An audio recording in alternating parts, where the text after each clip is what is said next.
Better to abolish serfdom from above, than to wait for it to abolish itself from below. Russia emancipates the serfs, 1861.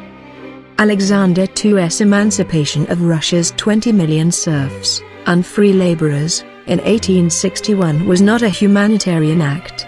Its goal was a further attempt to modernize a Russia that, regardless of potential, was being left behind by the industrializing nations of the West, to take what it saw as its rightful place in the world. Russia adopted wide-ranging reforms across political, social, economic, and military areas.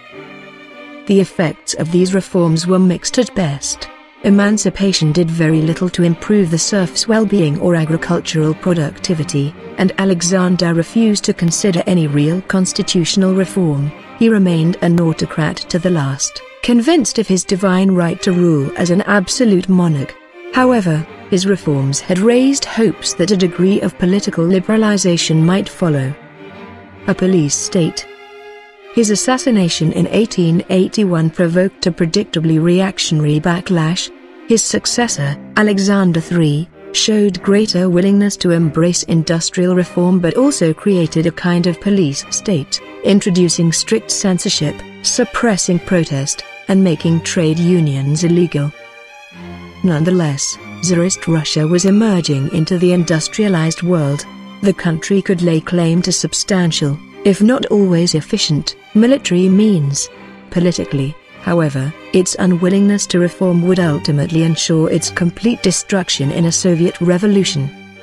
We must give the country such industrial perfection as has been reached by the United States of America. Sergei Witte, Russian minister. In context. Focus, Tsarist Russia. Before 1825 the Decembrist revolt against Tsarist rule is suppressed. 1853–55 Russia's defeat by Britain and France in the Crimea highlights its military weaknesses.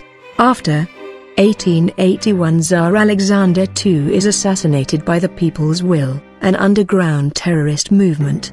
1891 work on the Trans-Siberian Railway begins, leading to massive new settlements in Siberia.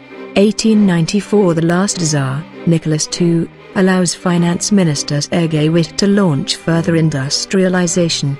1905 Russian expansion in East Asia is halted by a humiliating defeat by Japan.